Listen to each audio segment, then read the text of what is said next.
हमारे हैं, पूछने की क्या बात है, अपने को पूछने की क्या बात है। धो लेती है, सादर जल ले चरण पखारे, आदर पूर्वक जल लेकर के चरण को धो लिया, चरणामृत भी ले लिए, सब कुछ हो गया।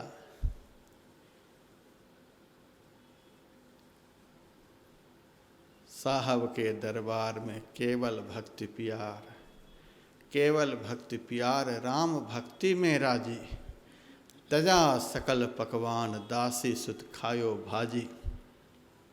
जब तप नेम आचार करे बहु तेरा कोई, खायो सबरी के बेर, मुए सब ऋषि मुनि रोई। बड़े बड़े ऋषि मुनि महात्मा जो लाखों लाख वर्ष से तप कर रहे थे, राम को देखने के लिए अपने शरीर को जर्जर बना लिए थे। मुए सब ऋषि मुनि रोई, पछता पछता करके रह गए, कुटिया में राम नहीं पहुँचे। खायो सबरी के बेर, वे राम सबरी के खट्टे मीठे और चख चख करके बेर लाई थी। पूरा बेर एक भी नहीं था, आधा तो पहले ही सबरी खा गई थी, आधा आधा। भाव कितना था, कहीं खट्टा न राम को लगे, खट्टा न लगे, इस भाव से चख चख करके। इनके मन में यह नहीं है कि यह जूठा हो गया, भाव इतना है कि यह सब पता ही नहीं चल रहा है कि जूठा किसको कहते हैं, सोचा किसको कहते हैं। हमारे गुरुदेव कभी कभी सुनाया करते थे, समर्थ गुरु रामदास जी महाराज बहुत बड़े संत महाराष्ट्र में हुए, उनको पान खाने की आदत थी।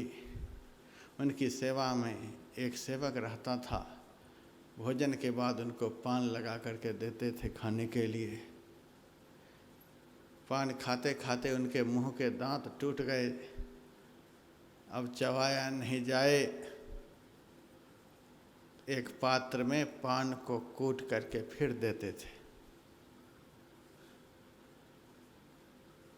उस सेवक के प्रति समर्थ गुरु का बड़ा वात्सल्य भाव था। कुछ सेवकों के मन में ईर्ष्या हुई, इनको तो बहुत मानते हैं, इनको बहुत सम्मान देते हैं, हम लोग तो आश्रम में रहते हैं लेकिन उतना सम्मान मिलता नहीं। गुरु के दरबार में गुरु से सम्मान चाहने वाले सेवक, हमें तो सम्मान नहीं मिलता है, इनको बड़ा सम्मान। क्या उपाय किया जाए कि इनके प्रति गुरु जी के मन में घृणा हो जाए। एक दिन पान कूटने वाला पात्र चुरा करके रख दिया। जब गुरु जी पान मांगते हैं तो वह जा करके वह पात्र को लाने को गया, पात्र मिला ही नहीं। अब उनके मन में हुआ देर हो जाएगी, झटपट अपने ही दांत से चबा लिए और हाथ में लेकर के दे दिए। उनके पवित्र भाव को देखकर समर्थ गुरु रामदास जी तुरंत उस पान को खा गए। रोज अन्य सेवक पान कूटने का पात्र चुराए और रोज ये मुंह से ही चबा करके उनके हाथ में दे दे, रोज वे खा भी जाए, तब भी नाराज नहीं। अब सबके मन में हुआ अब क्या करें। अब उन लोगों ने ऐसा षड्यंत्र किया, छत्रपति शिवाजी को यह सूचना भेजी। वे आए, उनसे कहा ये पापी इतने बड़े संत को जूठा पान अपने मुंह से चबा करके खिलाता है, इनको तो दंड मिलना चाहिए। शिवाजी ने उनसे पूछा, अरे तुम जो गुरु जी को पान देते हो वह पान कूटने वाला पात्र कहाँ है? वे तो दांत से चबा करके देते थे। उन्होंने कहा अभी मैं दे रहा हूँ। कुटिया के अंदर गए, छेनी हथौड़ी ले आए, छेनी हथौड़ी से अपने मुंह के दांत का जबड़ा उखाड़ करके उनके सामने रख दिया। यही है कूटने वाला पात्र। शिवाजी देखते ही रह गया, कितना बड़ा भक्त है। हृदय से लगा लिया। समर्थ गुरु के पास जाकर कहा, आज तो मेरे द्वारा बड़ा भारी अपराध हो गया। इतना श्रद्धालु सेवक के प्रति हमारे मन में ईर्ष्या हो गई। अब क्या होगा? का कुछ नहीं होगा। समर्थ गुरु ने सेवक को बुलाया, हृदय से लगाया, कृपा की दृष्टि से देखा, दांत का जबड़ा ज्यों का त्यों सुरक्षित हो गया। खायो सबरी के भेर, मुए सब ऋषि मुनि रोई। कितना ऊंचा भाव सबरी के अंदर में बड़े प्रेम से भगवान ने खाया। 6 महीने तक माता सुनैना ने अपने हाथ से भोजन बनाकर श्री राम को भोजन कराए। जनकपुर में 56 भोग लगता था रोज भगवान के सामने। कौशल्या माता अपने हाथ से भोजन बना करके बरसों खिलाई। सीता माता बरसों अपने हाथ से भोजन बनाकर खिलाई। और भी बहुत सारे भक्तों ने भगवान को भोजन कराया। लेकिन ऐसा प्रसंग कहीं भी रामायण में नहीं है। भाव सहित प्रभु खाए, बारंबार बखान, बहुत अच्छा, बहुत अच्छा, बहुत अच्छा। उस खट्टे मीठे जूठे बैर की इतनी प्रशंसा कहीं भी यह प्रसंग नहीं मिलता है। फलाहार हो गया भगवान का। भगवान ने तो फलाहार किया, लक्ष्मण जी ने फलाहार नहीं किया। उनके हाथ में भगवान ने दिया कि लक्ष्मण ये लो। लक्ष्मण जी, ये भगवान तो ऐसे ही हैं, जो कुछ दे देते हैं ग्रहण कर लेते हैं। राम है केवल प्रेम प्यारा, जान ले हो जो जानने आ रहा। ये तो कुछ भी खा जाते हैं, हम थोड़े खा लेंगे। क्षत्रिय कुमार हैं, ऐसे बेलनी के हाथ के जूठे बेर हम खा लेंगे। नज़र बचाकर चारों बेर को पीछे फेंक दिया। और बेर साधारण नहीं था, फेंक तो दिया, चारों बेर उड़ गया। पक्षी की तरह वह बेर उड़ गया। उड़ करके धौलागिरी पहाड़ पर जा कर के जमा। जब मेघनाद की वीर घातनी शक्ति लक्ष्मण को लगी, मेघनाद की लगी शक्ति से मूर्छित हो गए लक्ष्मण जी। तब जाम्बवान जी के कहने पर सुषेण वैद्य को हनुमान जी लेकर के आए। सुषेण वैद्य ने 4 जड़ी का नाम बतलाया, कहा कि ये जड़ी धौलागिरी पहाड़ पर मिलेंगे, सूर्योदय से पहले ला सकते हो कोई। हनुमान जी तैयार हुए, पहाड़ उखाड़ करके ले आए। वे ही चारों जड़ी उखाड़े जो चारों बेर से जमे हुए थे। चारों जड़ियों का नाम विशल्य करनी, अस्थि संचारणी, स्वर्ण करणी, अमृत संजीवनी।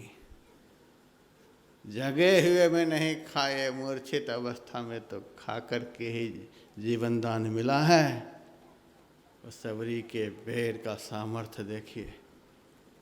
वे ही चारों जड़ियों के जब सुंघाए गए, तब लक्ष्मण जी उठ करके बैठे हैं।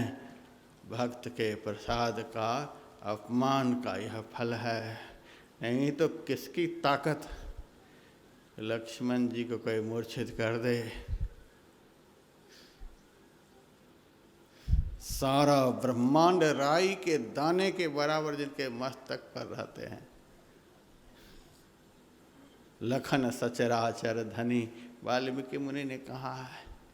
अब वे एक राक्षस के बाण से घायल हो गए, प्रायश्चित करना पड़ा है, जरी को ग्रहण करना पड़ा है।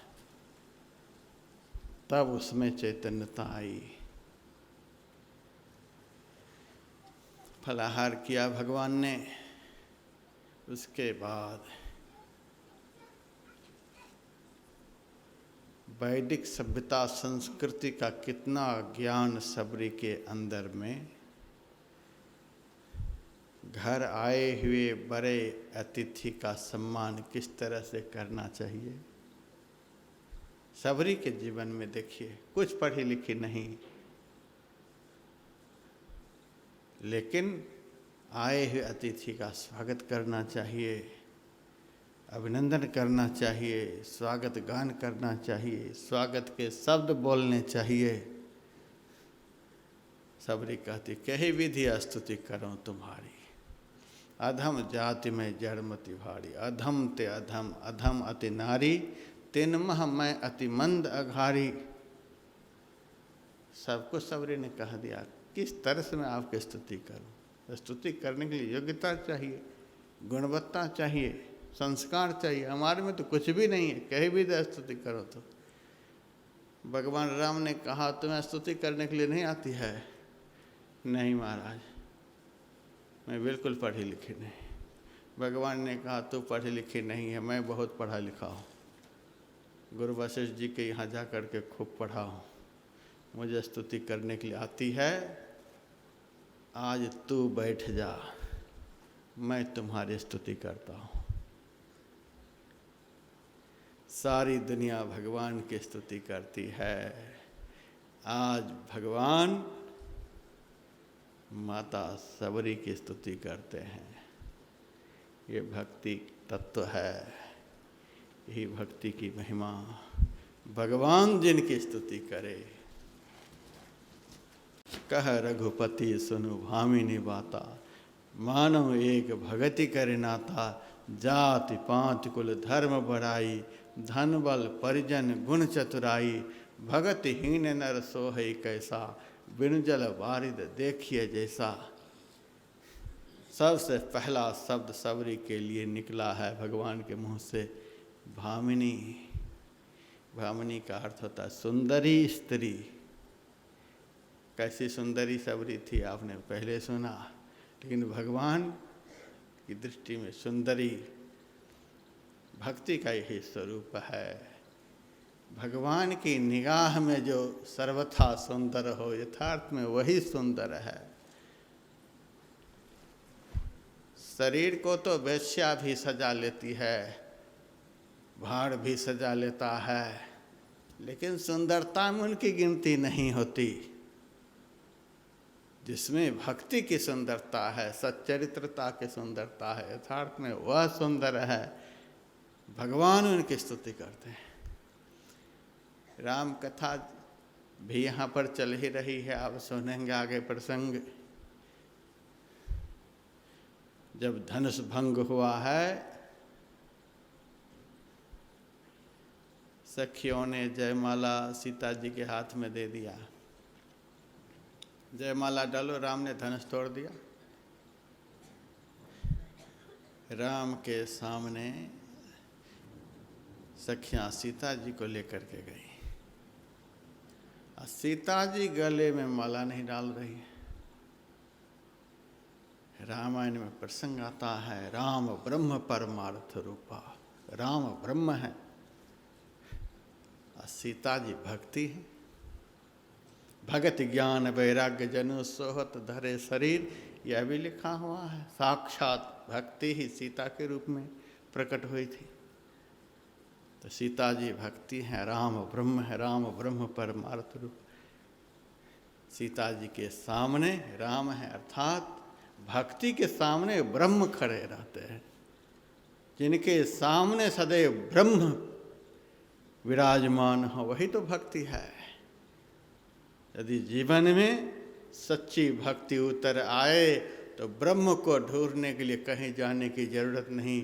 ब्रह्म तो सदैव सच्चे भक्त के सामने प्रकट रहते हैं।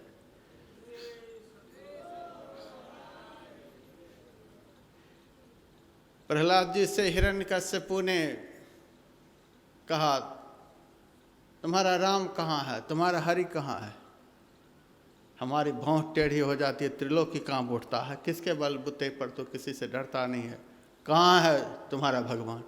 का तुम्हारे में है, हमारे में है, सब में है। जिस खंभा में तूने मुझे बांध रखा है, इस खंभा में भी है। कहा हद हो गई, खंभा में भी है। सिंहासन पर से कूद गया, घुसा मारा, खंभा टूट गया। कहाँ है भगवान? है भगवान, प्रकट होगा। भगवान सब जगह हैं, लेकिन प्रकट करने के लिए प्रहलाद बनना पड़ेगा। खंभा टूट तो गया, भगवान नहीं प्रकट हुए। ऐसे समय तो आजकल के भक्तों का विश्वास डगमगा जाता। अरे मैंने कह तो दिया था कि भगवान सब जगह है, खंभा में भी है, कहाँ प्रकट हुए? अब तो हमारी फजीहती हो गई। लेकिन प्रहलाद जी को पक्का विश्वास है कि है, प्रकट होगा, देख लेना। तो स्तंभे सभायांग न मृगंग न मानुषम, नृसिंह के रूप में भगवान प्रकट हुए। सब जगह भगवान हैं, लेकिन प्रकट करने के लिए प्रहलाद बनना पड़ेगा।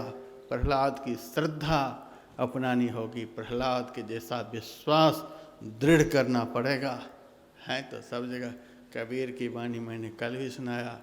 कबीर कहते हैं, पास खड़ा और नजर न आवे, ऐसा राम हमारा है रे। है घट में घटकी सब जाने, ऐसा राम नियारा है रे। सीता जी को सखियां कहती हैं, माला पहना दो। सीता जी चुपचाप खड़ी है। माला पहनना है तो सिर झुकाओ, मेरे से माला पहनना है तो सिर झुकाओ, मैं नहीं जाऊंगी गले में डालने के लिए। भक्ति की महिमा, कितना गर्व है भक्ति को। भगवान राम ने सिर झुका दिया, फिर भी सीता जी माला नहीं डाल रही। भगवान धीरे से कहते हैं, सीता जल्दी से माला डाल दो, दुनिया क्या कहेगी? अब तक तो शादी भी नहीं हुई, पहले से हालत है। सिर झुकाए खड़े हैं पत्नी के सामने। कलयुगी लोग तो ऐसे ही रहते हैं, और त्रेता के मालिक भी स्त्री के सामने इस हालत में, बड़ी फजीहती हो रही है। सीता जी कहती हैं, आपकी फजीहती करने के लिए मैं खड़ी नहीं हूँ। तो माला डालो। सीता जी कहती हैं, आपकी महिमा दुनिया को दिखलाने के लिए मैं खड़ी हूँ। इतने सारे राजे महाराजे आए थे धनुष तोड़ने के लिए, किसी से धनुष हिला भी नहीं।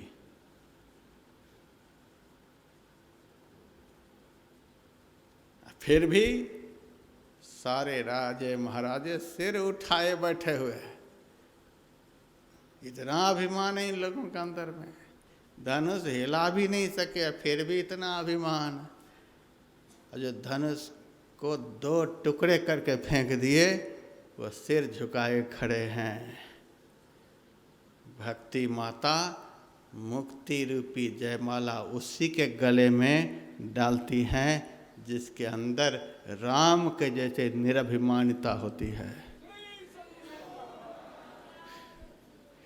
अहं अग्नि हृदय जरे, गुरु से चाहे मान, ताको जम न्योता दिया हो हमरे मेहमान। मद तो बहुतक भांत के, ताहि न जाने कोई, तन मद मन मद जाति मद माया मद सब लोय, विद्या मद और गुनह मद राज मद उन्मद, इतने मद को रद्द करे तब पावे अनहद। इतना अभिमान लेकर के मुक्ति रूपी जयमाला को पाना चाहता है। देखो ये राम कैसे भक्ति के द्वारा आदर पाना चाहते हो, भक्ति के द्वारा मुक्ति को पाना चाहते हो, तो राम के जैसा बन जाओ, ऐसा विनयशील बन जाओ।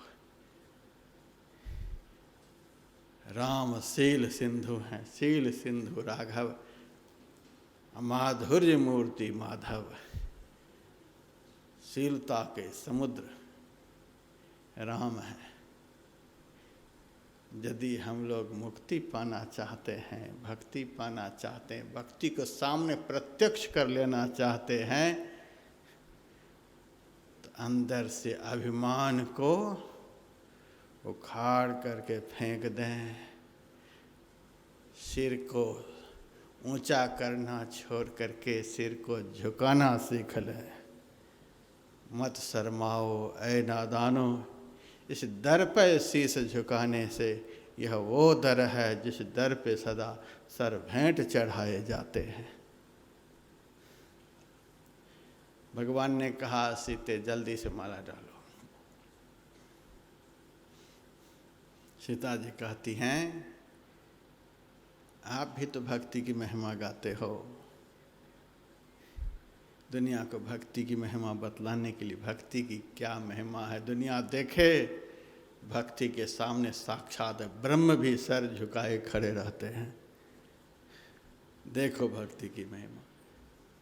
दुनिया को दिखलाने के लिए भक्त बन जाओ, ब्रह्म तुम्हारे सामने खड़े मिलेंगे, कहीं जाने की जरूरत नहीं। और ऐसा भक्त बनो भगवान सामने प्रकट मिले। ऐसा भक्त बनने के लिए सब प्रकार के अहंकार को दिल से बाहर कर दो। मैं गया एक दिन घूमने के लिए। हमारे परिचय का एक साधु, मुझे भी जानता था, मैं भी जानता था, लेकिन आजकल कुछ बड़े पोजीशन में आ गए हैं। वह मेरी तरफ ही घुमा हुआ था, मैं इधर से सामने से जा रहा था, उन्हीं की तरफ जा रहा था। मुझे देख करके सिर घुमा लिए। मेरे मन में आज तक तो मेरी से कोई बातचीत नहीं हुई है, फिर सिर क्यों घुमा लिया, मुंह को उधर घुमा लिया। मैं उनके पास चला गया, तब भी चला गया। अब वहाँ पकड़ कर हिलाया, किस बात के लिए नाराज हो जी, क्या मैंने किया है, क्यों उधर मुँह घुमा लिया। तब कहता है आजकल हम भजन पर ज़्यादा जोर दिए हैं, ध्यान ज़्यादा करते हैं, इसीलिए ज़्यादा हम इधर उधर में अपने में रहते हैं। मैंने कहा भजन करने से तो प्रेम बढ़ता है जी, भजन करने से अहंकार की आग बढ़ती है। भजन करने वाले के अंदर तो प्रेम बढ़ता है। आदमी को कौन कहे, राक्षस को भी वह गले लगाता है, जानवर को भी गले लगाता है। तू कैसा भजन करने वाला है, साधु को देखकर मुंह फेर लेता है। ये मुंह फेरने वाला कौन सा भजन है। किस गुरु ने ऐसा भजन सिखलाया है कि जो सामने आए तो मुंह फेर लो। यही भजन का परिचय है। वसुधैव कुटुंबकम, स्वामी राम तीर्थ से उनके साथियों ने कहा था, इतनी अच्छी नौकरी मिली, इतना अच्छा परिवार, सबको छोड़ करके भाग गया। उन्होंने कहा पहले मेरा परिवार बहुत छोटा था, छोटा परिवार में मन नहीं लगता था, इसीलिए भाग गया। अब तो वो भी गया, वो नहीं गया, बहुत बड़ा परिवार मेरा हो गया।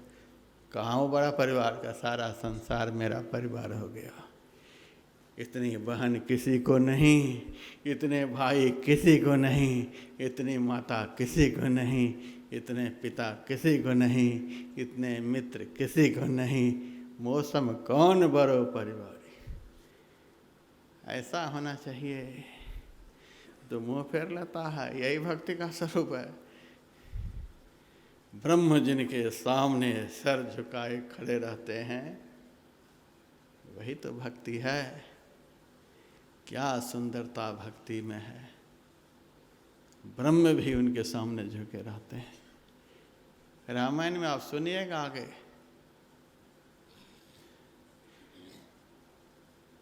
सारी सृष्टि को हथेली में प्राप्त आंवले की तरह देखने वाले परमात्मा परमात्मा को देखने के लिए क्या बाकी है? जासन कर्म छिपावत हो वह देखत है घट में घर छाए। सारी सृष्टि को सदैव वे देखते रहते हैं। ऐसी दृष्टि भगवान की। सहस्र शीर्षा पुरखा सहस्राक्ष सहस्रपात सहस्राक्ष। वेद में सहस्र शब्द का प्रयोग अनंतता का बोध दिलाता है। जहाँ जहाँ सहस्र शब्द आया है वह अनंत के लिए आया है। सहस्राक्ष परमात्मा के अनंत नेत्र हैं। अनंत नेत्र, क्या उनको देखने के लिए बाकी है? वे परमात्मा आज जंगल में पूछ रहे हैं, हे खगमृग हे मधुकर श्रेणी, तू देखी सीता मृग नैनी। पेड़ से पूछ रहे हैं, जानवर से पूछ रहे हैं, पक्षी से पूछ रहे हैं, तूने सीता को देखा है? तूने सीता को देखा है? अनंत नेत्र वाले परमात्मा आज रोते हुए पूछ रहे हैं सबसे, तूने सीता को देखा है? सीता के लिए रो रहे हैं।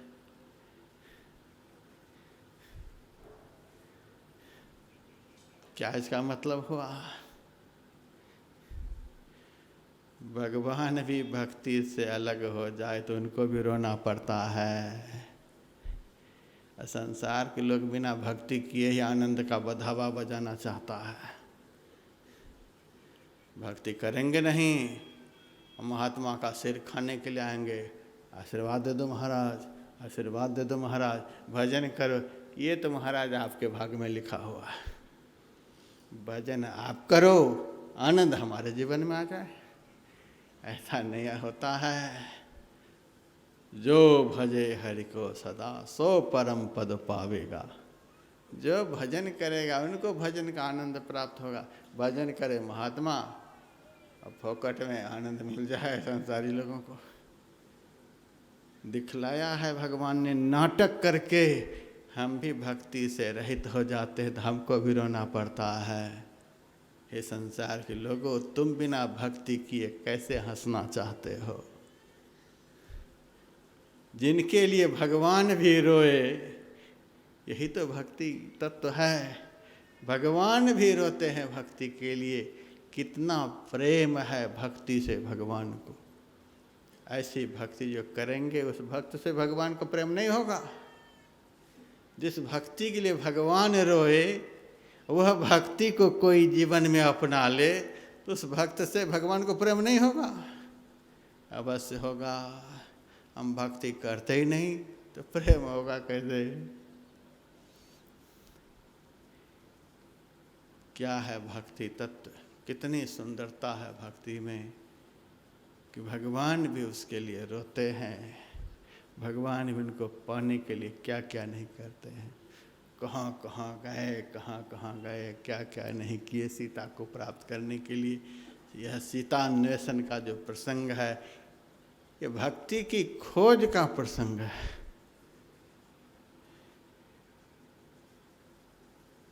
यह सब सुनकर मन में तो होता होगा हमको भी मिल ही जाता तो बढ़िया, हम भी आनंदित हो जाते।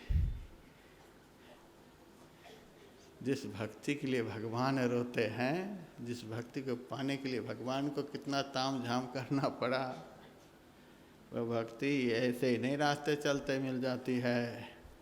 सुंदर कांड जब सुनाऊंगा तब पता चलेगा हनुमान जी को सीता तक पहुंचने में कितना परिश्रम हुआ है। कितना त्याग, कितना वैराग, कितनी वीरता, कितनी धीरता, कितनी बलवत्ता का प्रयोग करना पड़ा है, तब भक्ति का दर्शन हुआ। ऐसे नहीं एक लोटा जल लेकर के गए, पीपल के पेड़ में डाल दिए और भक्ति खड़ी हो गई माथे पर। गंगा जी में घुस गए, हर हर गंगे हर हर महादेव, निकल गए भक्ति पा करके। मंदिर में घुस गए, एक मुट्ठी अक्षत धूप दीप रख दिए देवता के ऊपर, मिल गई भक्ति। ये सब भक्ति का प्रदर्शन है, प्रदर्शन। ये भक्ति का दर्शन नहीं है। कबीर ऐसे कहने वाले, भक्ति सब कोई करे, भरमना ना टरे, भक्ति जंजाल दुख द्वंद भारी, ब्रह्म चिन्हे नहीं भ्रम खोजत फिरे, ज्ञान के नेत्र क्यों फोर डारी। ऐसे नहीं भक्ति मिल जाती है। महावीर बनना पड़ेगा, दानवीर, कर्मवीर, धर्मवीर, बहुत वीरताओं की पराकाष्ठा पर जो पहुंच जाता है वह बनता है महावीर। उसको भक्ति का दर्शन होता है। लेकिन आप लोग लगे हैं तो दर्शन कर ही लेंगे, गांडीव रख देंगे तब तो बहुत मुश्किल है। हमसे महाराज नहीं होगा। बहुत लोग मेरे से पूछते हैं, महाराज दीक्षा तो ले लिए हैं लेकिन कितने दिनों में दर्शन होगा? 1 महीना लगेगा कि 1.5 महीना लगेगा? अमेरिका से एक बहन का फ़ोन आया था, हम आपसे दीक्षा लेना चाहते हैं। ठीक, आइए। अब फ़ोन पर दीक्षा नहीं बता देंगे? कमाल हो गया। फ़ोन पर दीक्षा, फ़ोन पर दीक्षा संत से। और आज के संत भी कम नहीं हैं। किसी भी तरह से डायरी मेंटेन होना चाहिए। किसी भी तरह से हमारी डायरी मोटी हो जाए भक्तों से। कितने लोगों को मैंने दीक्षा दिया, अमेरिका के लोगों को दीक्षा दिया, इंग्लैंड के लोगों को दीक्षा दिया। कमाल हो गया। फ़ोन पर दीक्षा नहीं बताइएगा। मैंने कहा इतना सस्ता नहीं है, भारत आना पड़ेगा। भारत में भी मेरे पास आना पड़ेगा, तब दीक्षा मिलेगी।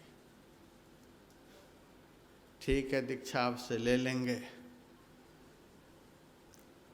बार बार तो आना जाना होगा नहीं। सुनता हूँ दीक्षा में आप 3 बात बतलाते हो। मंत्र का जप करने के लिए बतलाते हो, इष्ट के रूप का ध्यान करने के लिए बतलाते हो, इष्ट के ज्योतिर्मय स्वरूप का अर्थात आज्ञा चक्र का, सुषुम्ना का ध्यान करने के लिए बतलाते हो, और नाद की साधना बाद में बतलाते हो। इन तीनों सब्जेक्ट को पूरा करने में कितना समय लगेगा? जो आप नाद भी बतला ही दो, 15 दिन में तीनों पूरा हो जाएगा कि 20 दिन लगेगा कि 1 महीना लगेगा? तो उतना दिन रह करके नाद की दीक्षा भी ले करके आ जाऊंगी। मैंने कहा यह तो नहीं बतला पाऊंगा। एक आदमी ने मेरे से कहा, महाराज हरिद्वार रेलवे स्टेशन से आपका आश्रम कितनी दूरी पर है? मैंने कहा 7 किलोमीटर। कितना टाइम लगेगा पहुंचने में? मैंने कहा किस सवारी से आओगे पहले यह बताओ, और सवारी की स्पीड बताओ, कितनी स्पीड से वह सवारी चलेगी, फिर मैं बता दूंगा इतनी देर में पहुंच जाओगे। सवारी बताओगे नहीं, सवारी की स्पीड बताओगे नहीं, तो मैं कैसे बताऊंगा? महाराज पैदल आऊँ तो मैंने कहा मेरे सामने चल करके बता किस स्पीड से चलेगा। और मेरे सामने जो तेज़ी से चलकर बता दे, मैं यहाँ से खिसकूँ तो बैठ जा, तो भी बात नहीं बनेगी। पक्का करना पड़ेगा कि इसी स्पीड से चलता रहूँगा, तब मैं फिक्स करूँगा समय। इस तरह से पूछने वाले यही है कि कितने दिनों में दर्शन हो जाएगा? कितने दिनों में? तुम्हारा प्रेम बतलाएगा, तुम्हारी भक्ति की स्पीड बतलाएगी, श्रद्धा की स्पीड बतलाएगी, विश्वास की स्पीड बतलाएगी, प्रेम की स्पीड बतलाएगी। इन सद्गुणों में कोई स्पीड नहीं। पैर से चलकर भक्ति को पाना चाहते हो, कभी संभव नहीं है। इसके लिए बहुत कुछ करना पड़े, महावीर बनना पड़ेगा। खोजने के लिए तो बहुत निकले, कितने बंदर निकले, कितने भालू निकले, कोई भी नहीं खोज पाया। एक हनुमान जी को ही दर्शन हुआ है। इसीलिए भक्ति को पाने के लिए तो बहुत चले हैं, इन पाने वाले कोई बिरले होते हैं। लेकिन मेरा विश्वास है जैसे तैसे जो चलता रहेगा वह पहुंचेगा जरूर। हाँ, दिशा सही होनी चाहिए, रास्ता सही होना चाहिए, बतलाने वाले सही होने चाहिए, सब सही होने चाहिए। कदम धीरे धीरे भी चले तो भी आप पहुंच कर के ही रहेंगे।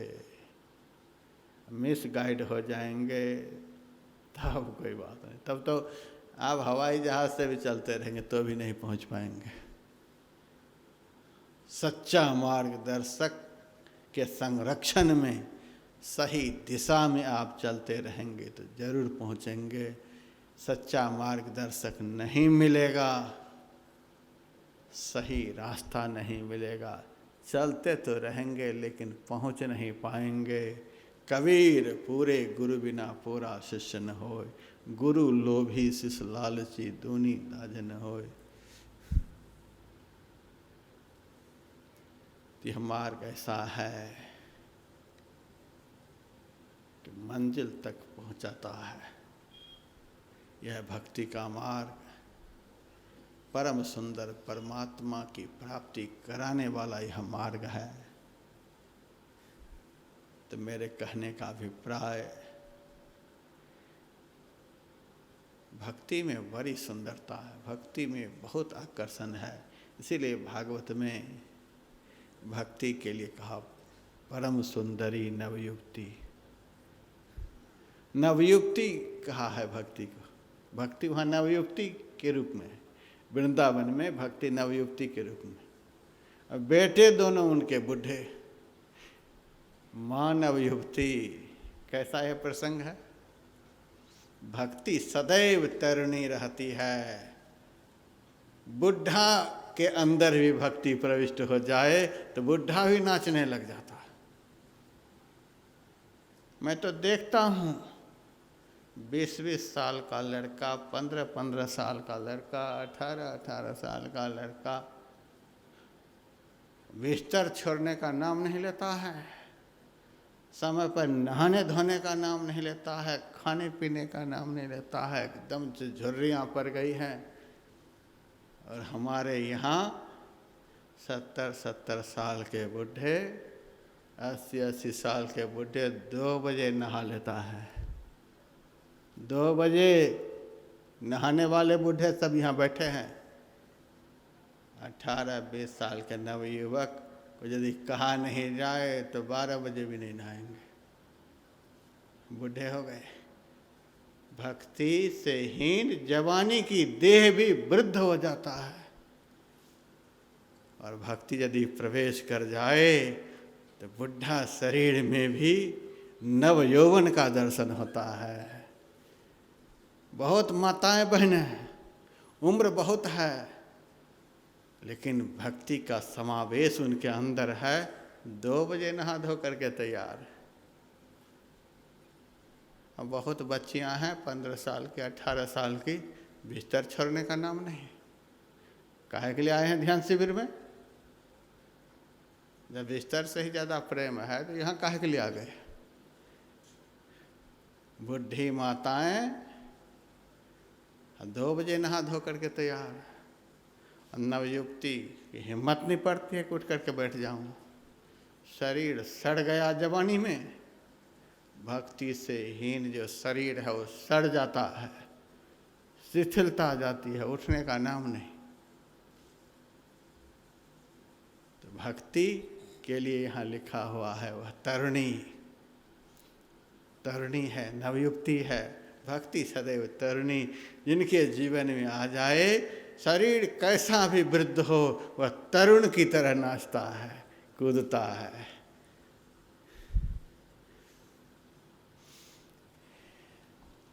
भक्ति कहती है मेरा नाम भक्ति है। और मेरे सामने जो वृद्ध पुरुष हैं, शरीर से वृद्ध हैं लेकिन हैं मेरे बेटे। इनका नाम ज्ञान और वैराग्य है।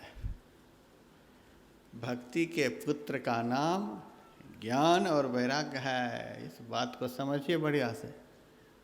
इस बात को बड़े बड़े वेदांती आज नहीं समझ पाते हैं।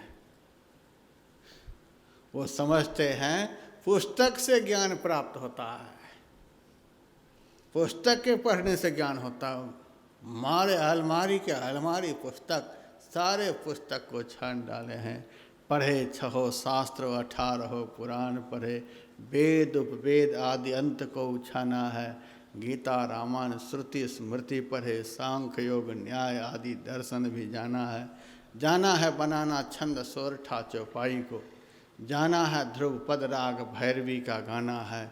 इतना जो जाना सब खाक धूर छाना है, जाना है वही जो आत्म पिछाना है। पुस्तक से ज्ञान होता है। बहुत लोग दिन रात पुस्तक में लगे हुए हैं, दिन रात पुस्तक में लगे हुए। मेरे पास में बहुत ब्रह्मचारी आते हैं, महाराज आप पढ़ाते नहीं हैं। पढ़ाते थे लेकिन पढ़ पढ़ के सब भस्मासुर हो गए, इसीलिए पढ़ाना छोड़ दिए। जिनको जिनको पढ़ाए वे सब भस्मासुर बन करके सामने आए। अब काहे के लिए भस्मासुर बनाएंगे, इसीलिए अब कहते हैं ध्यान करो, भक्ति करो। भक्ति करने से जो ज्ञान होता है वो सच्चा ज्ञान होता है।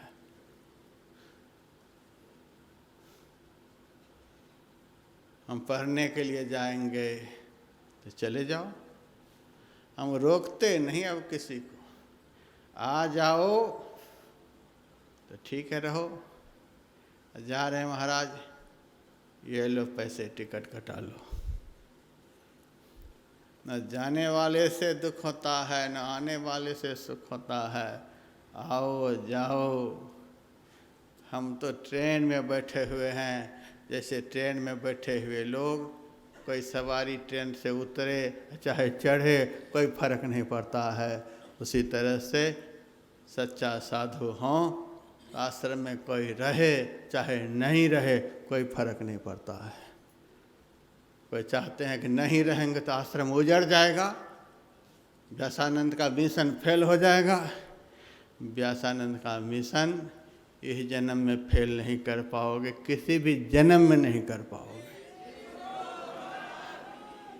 हम तो ट्रेन में बैठे हुए हैं, ट्रेन में बैठे हुए यात्री, कोई ट्रेन में चढ़े उतरे कोई फर्क नहीं पड़ता। उसी तरह से कोई रहे नहीं रहे, कोई आए चाहे नहीं आए, व्यासानंद के जीवन में कोई फर्क नहीं पड़ता। ट्रेन में चल रहा है।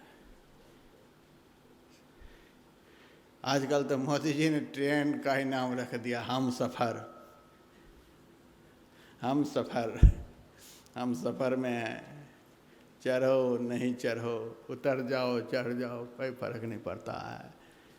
फर्क तो उनके ऊपर पड़ेगा जो मिशन फेल अभियान को चला रहे हैं। फर्क उनके ऊपर पड़ेगा, व्यासानंद पर कोई फर्क पड़ने वाला नहीं। भक्ति यही है। उनके पुत्र का नाम ज्ञान और वैराग्य। पुस्तक से ज्ञान होता है, कदापि नहीं। कोई मत समझना कि पुस्तक से ज्ञान होता है।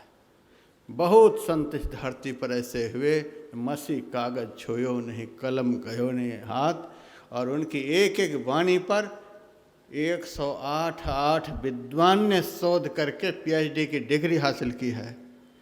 मसी कागज छुयो नहीं, उनकी वाणी पर शोध करके PhD की डिग्री ले रहे हैं, और पढ़े एक भी अक्षर नहीं। कहाँ से वह ज्ञान आया? कबीर ने देखा, मैं मर जीवा समुद्र का, डुबकी मारी एक, मुट्ठी लाया ज्ञान का, जामे वस्तु अनेक। मैं तो इस शरीर रूपी समुद्र का मरजीवा हूँ, इस शरीर के अंदर गोता लगाता हूँ और परमात्मा ज्ञान रूपी हीरा को लेकर बाहर निकलता हूँ। एक साधु मेरे पास 20-25 साल पहले रहता था। कभी कभी वह चला जाए।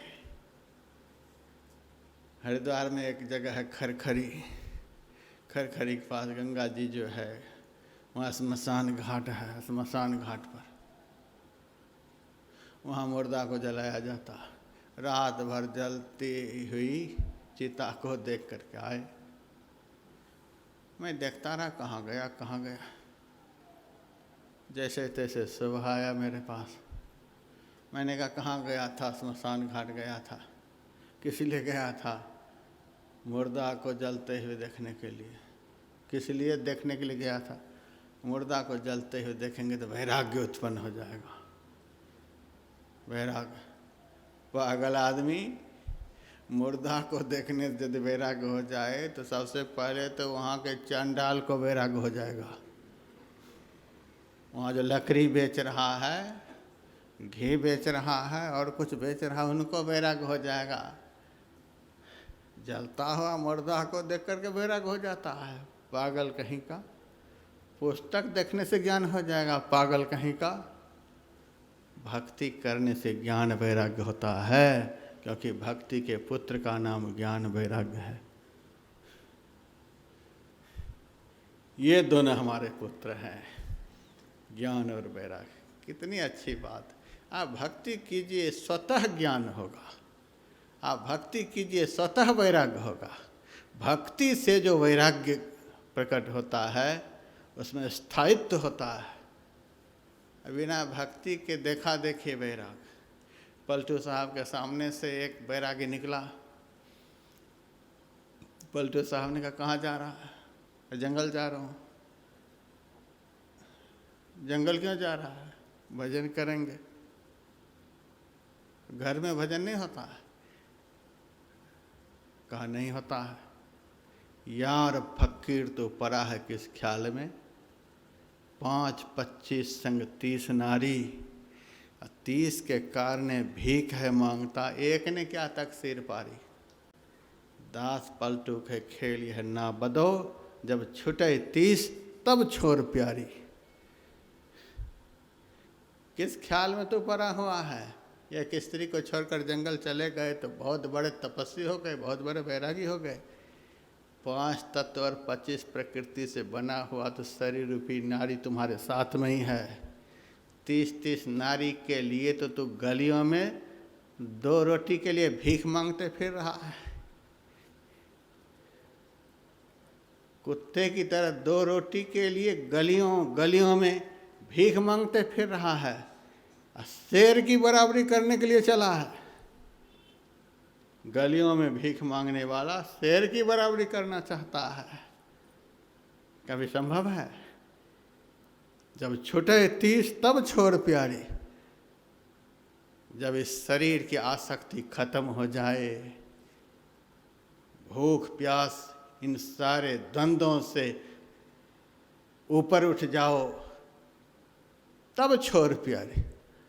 जो 30 को छोड़ सकता उसके लिए 1 का छोड़ना क्या है? 1 को छोड़ दिया, 30 के लिए मारे मारे फिर रहे हो, यह वैराग्य नहीं है, यह कच्चा वैराग्य है। बहुत संत ऐसे हुए धरती पर जिनके साथ में पत्नी, जिनके साथ में बच्चे, और जिस श्री कृष्ण की कथा में आप लोगों को सुनाऊंगा, 16,108 रानियां, सबसे 10-10 संतान। इतना बड़ा परिवार।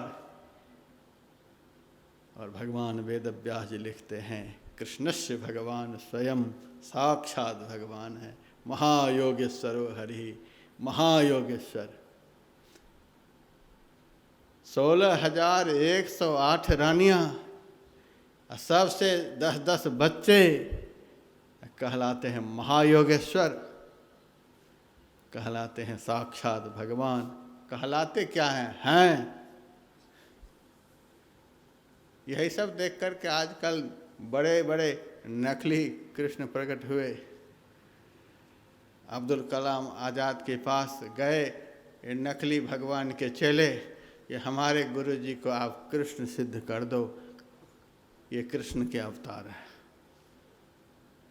APJ अब्दुल कलाम ने कहा गीता को पढ़ते हैं, गीता में श्री कृष्ण का ज्ञान है, मैं जानता हूँ श्री कृष्ण के विषय में, लेकिन तू अपने गुरु जी के लिए मेरे से कहलवाना चाहते ये श्री कृष्ण के अवतार हैं, कह दूंगा, लेकिन सुनो, श्री कृष्ण ने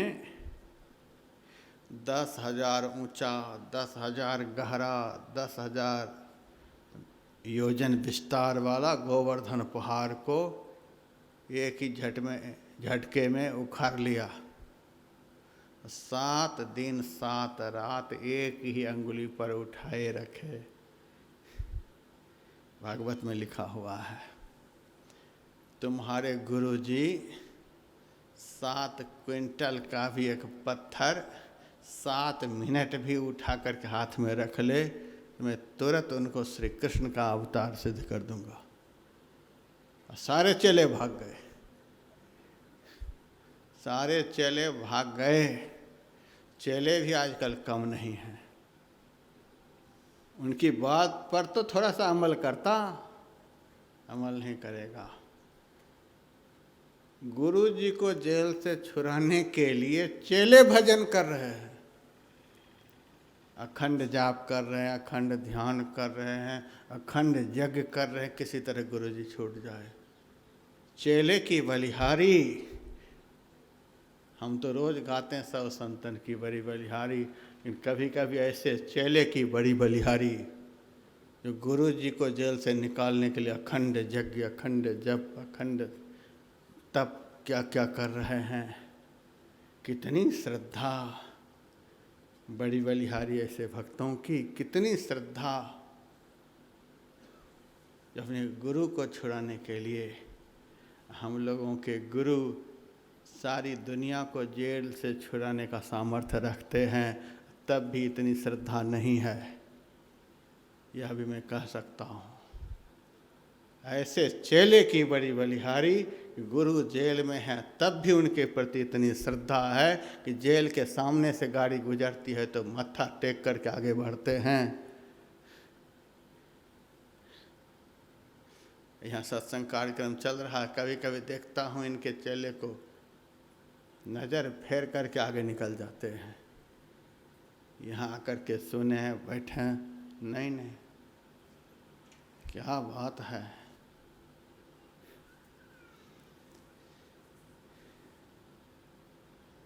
यह सब बहुत बड़ी बात है, समझने के लायक बात है। ज्ञान होगा भक्ति करने से, मन में वैराग्य होगा भक्ति करने से। घर छोड़ने से नहीं हो जाता, पुस्तक के पढ़ने से नहीं हो जाता। नाटक करने वाले बहुत हुए, भगवान श्री कृष्ण में देखिए कितना ज्ञान, कितना वैराग्य, महायोगेश्वर हरि कहलाए। जब छुटे 30 तब छोर प्यारे, ज्ञान वैराग भक्ति के पुत्र हैं। भक्ति कीजिए,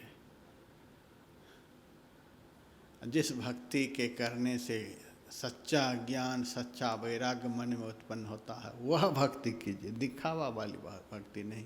जिस भक्ति की चर्चा अब तक हुई है वह भक्ति कीजिए। फिर वह सुंदरी कहती है, ये चारों तरफ देख रहे हैं, ये सुंदरियां जो पंखा झल रही हैं,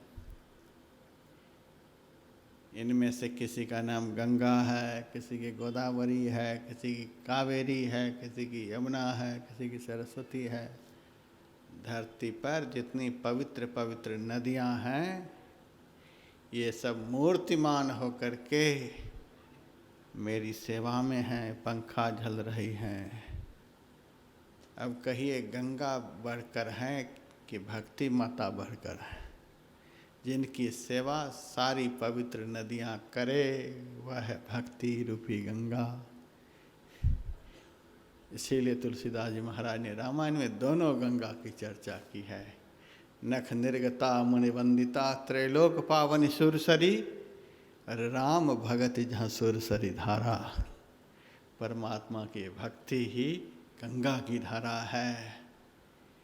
धरती पर जो गंगा बह रही है वह गंगा तो भगवान के चरण से निकली है, और कथा स्थल पर, सत्संग स्थल पर जो गंगा बहती है वह गंगा भगवान के मुंह से निकली है। भक्ति रूपी गंगा भगवान के मुंह से प्रकट हुई है। भागीरथी गंगा भगवान के चरण से प्रकट हुई है। कहाँ चरण और कहाँ मुंह, क्या इसका वर्णन हो सकता है। राम भगत जहाँ सुर सरी धारा। ये सारी पवित्र नदियाँ हमारी सेवा में है। गंगा में तीनों लोकों को पवित्र करने की जो क्षमता है वो भक्ति की सेवा करके, कावेरी में, गोदावरी में, गोमती में किसी को पवित्र करने की जो क्षमता है, भक्ति माता की सेवा करके। ये पवित्र नदियाँ यदि भक्ति की सेवा नहीं करे, इनकी पवित्रता खत्म हो जाएगी। राम तेरी गंगा मैली हो गई, पापियों के पाप धोते धोते गंगा भी मैली हो जाती है, पापियों के पाप धोते धोते। जिस संत ने भक्ति को प्राप्त कर लिया, उस संत के भक्तिमय चरण जब गंगा में पड़ते हैं तो गंगा पवित्र हो जाती है।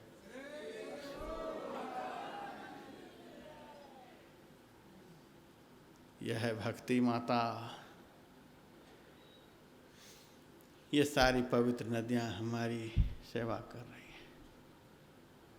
नारद जी ने कहा, इतना सब कुछ होने पर रो क्यों रही हो?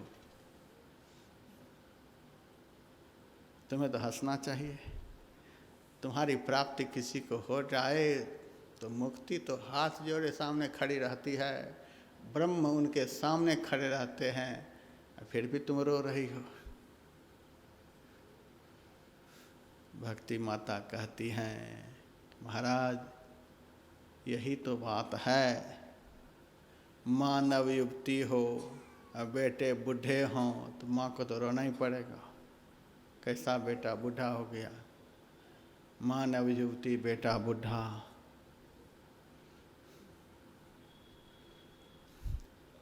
नारद जी ने कहा, पहले भी ऐसा ही था क्या?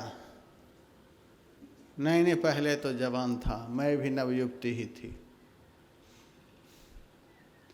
मैं चली थी बैकुंठ से, मेरा स्थान तो बैकुंठ में, भक्ति का निवास बैकुंठ में, भगवान के पास। भगवान के पास भक्ति का निवास होता है। भगवान को बैकुंठवासी कहते हैं। भगवान ने ही भक्तों का कल्याण करने के लिए मुझे भेजा और मैं वहाँ से धरती पर आई। सबसे पहले मैं द्रविड़ देश गई।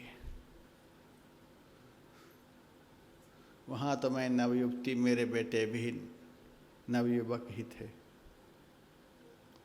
वहाँ से आगे बढ़ी, कर्नाटक पहुँची। वहाँ से भी आगे बढ़ी, महाराष्ट्र पहुँची। वहाँ से भी आगे बढ़ी, गुजरात पहुँची। गुजरात पहुँचकर तो मैं भी बूढ़ी हो गई। गुजरात में मैं भी जाकर के बूढ़ी हो गई। दुनिया भर के बनिया वहीं रहते, बनियों के बीच में जाकर के मैं भी बूढ़ी हो गई। बेटा भी बूढ़ा, सब बूढ़े हो गए।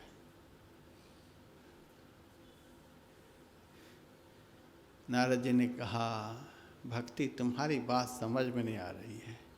द्रविड़ देश में तो नवयुवती, कर्नाटक में नवयुवती, महाराष्ट्र में नवयुवती, तुम्हारे बेटे नवयुवक, गुजरात में आकर के क्या हो गया? नारद जी आप समझ नहीं रहे हो।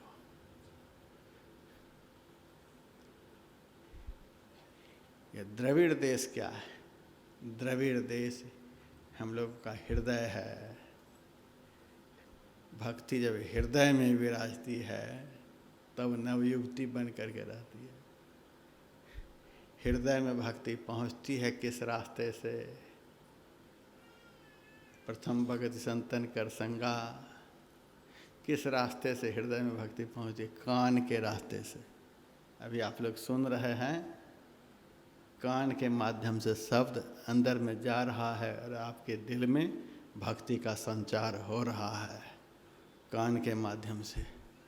द्रविड़ कहते हैं हृदय को, कर्नाटक कहते हैं कान को, महाराष्ट्र कहते हैं आँख को।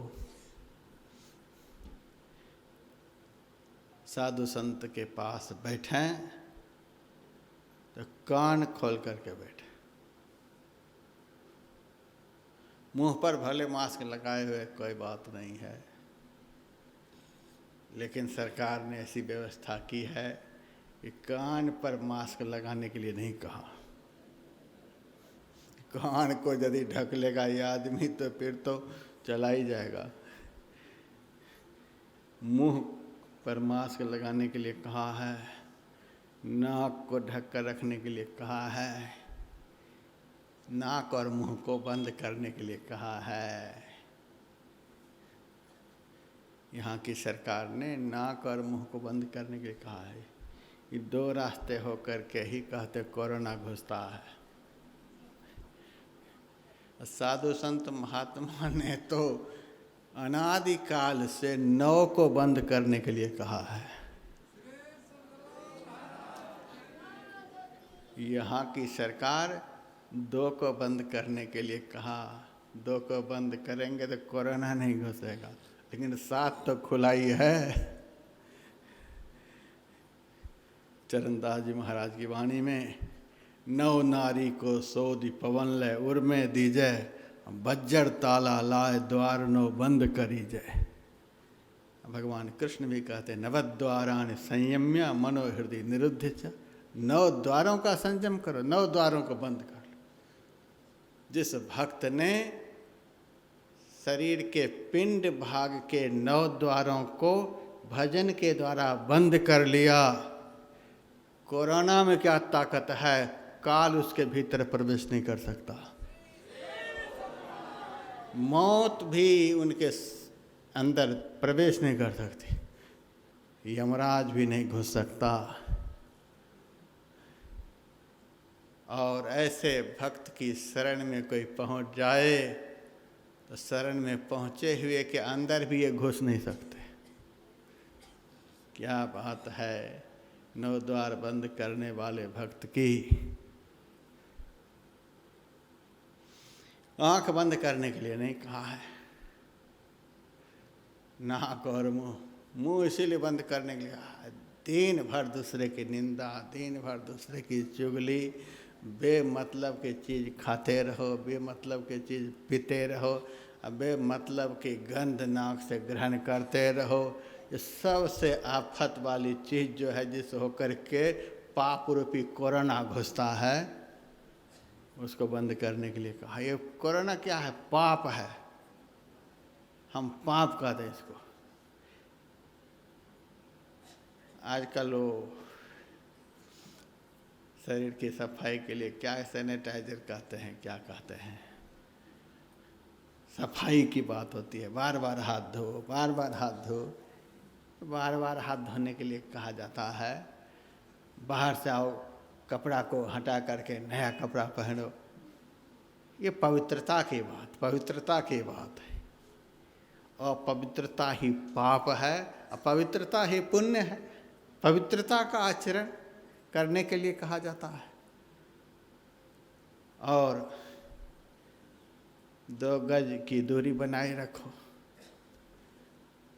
यहाँ की सरकार 2 गज की दूरी बनाए रखने के लिए कह रही है। हम लोग तो कहते हैं दुनिया से सदैव दूरी बना करके रखो। दुनिया बनाने वाले के निकट बैठने का प्रयास करो। कोरोना क्या बिगाड़ लेगा? भगवान से दूरी खत्म करो और दुनिया से दूरी बना लो, जीवन धन्य हो जाएगा।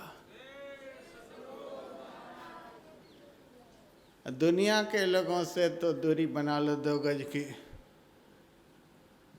अब भगवान से दूरी बना लो 1000 गज की। कोरोना से तो बच जाओगे लेकिन काल से नहीं बचोगे। भगवान से दूरी घटाओ, दुनिया से दूरी बढ़ाओ, यही तो भक्ति है।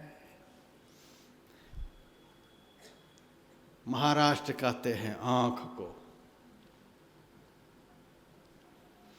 सत्संग में जाओ, सत्संग वचन को कान से सुनो, सुनाने वाले को आँख से देखते रहो।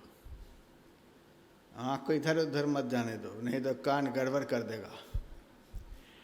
आँख से सुनाने वाले को देखो, कान से सुनाने वाले की आवाज़ को भीतर घुसने दो, अंदर घुसने दो। ज्ञान तरुण ताज़ा रहेगा, वैराग्य भी सदैव तरुण रहेगा, भक्ति भी तरुणी रहेगी।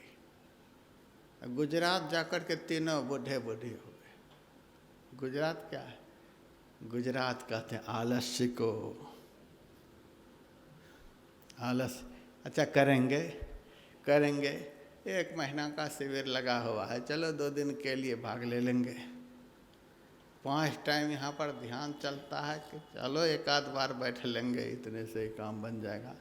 अजामिल ने कौन दिन रात भजन किया था, हम 2 घंटा कर लेंगे, वैकुंठ तो पहुँच ही जाएंगे।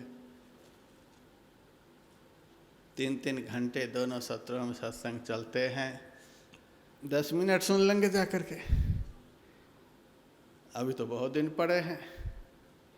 आलस्य में पड़कर जो मानव जीवन के मंगलमय अवसर को टालते रहते हैं, अच्छा करेंगे अच्छा करेंगे अच्छा करेंगे, ऐसे टालने वाले जो लोग हैं उनके भीतर का ज्ञान बुढ़ा हो जाता है, वैराग्य सड़ जाता है, भक्ति भी बुढ़ी हो जाती है, उनकी देह की भक्ति की चैतन्यता खत्म हो जाती है।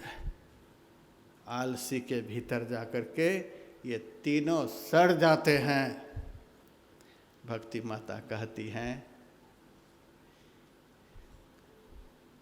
मैं गुजरात से चली,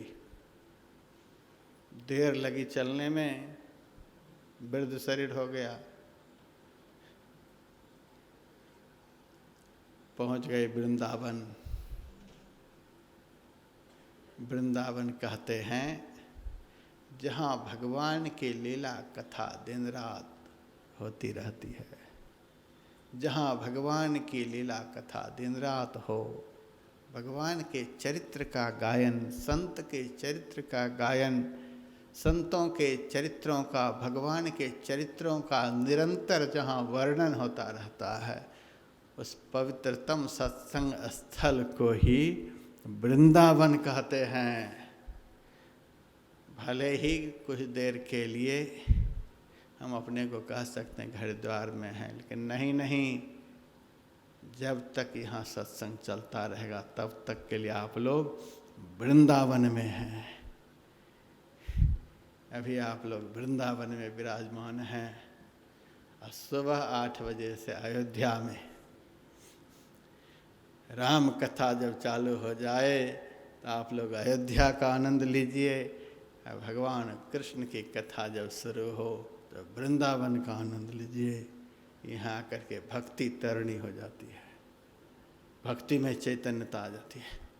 जिस आलसी प्रमादी के अंदर भक्ति जाकर के सुस्त हो गया, अच्छा करेंगे करेंगे करेंगे, इस सत्संग रूपी वृंदावन में आने के बाद भक्ति में चैतन्यता आ जाती है,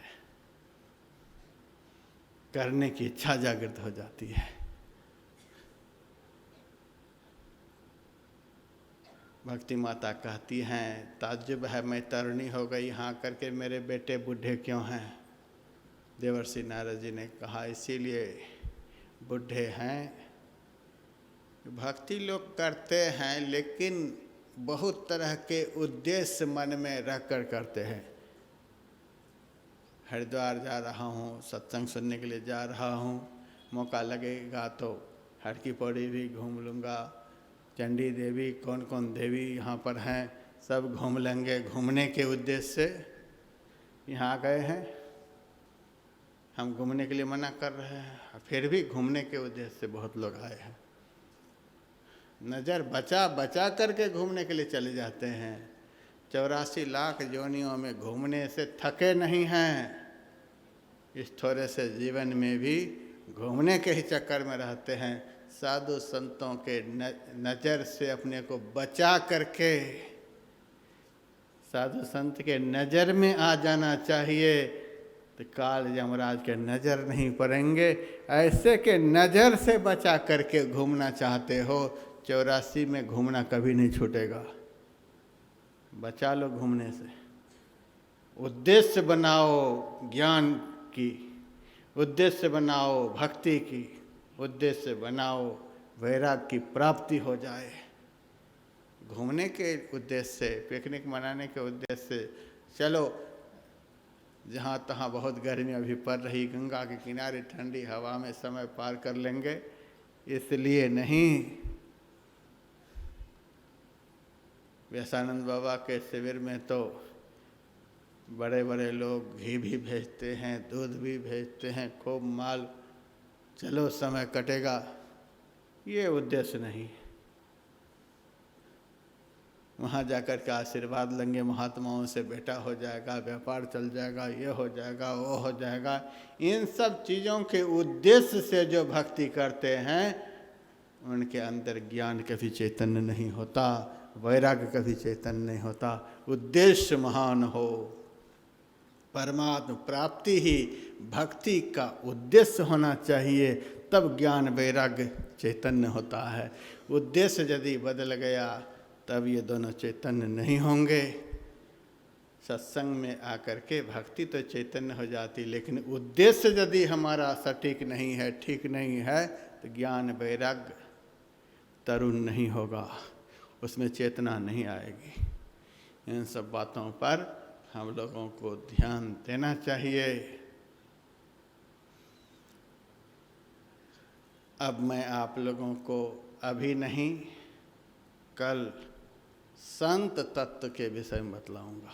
भक्ति तत्व अभी बतलाया, संत तत्व जो सोए हुए ज्ञान को जगा दे, जो मरे हुए वैराग्य को जिला दे, जो वृद्ध भक्ति को नौजवान करके खड़ी कर दे, उसी को तो संत कहते हैं। यही है संत तत्व। भाग्योदयन बहुजन्म समर्जिते न सत्संग गमं च लभते पुरुषो यदावे। पहुँचे हुए संत इन तीनों को चैतन्य कर देते हैं। कल संक्षेप में संत तत्व के विषय में सुनाऊंगा। इतना ही कहकर अभी की कथा को हम विराम दे रहे हैं। अब एक छोटा सा भजन गायक जिसे सुन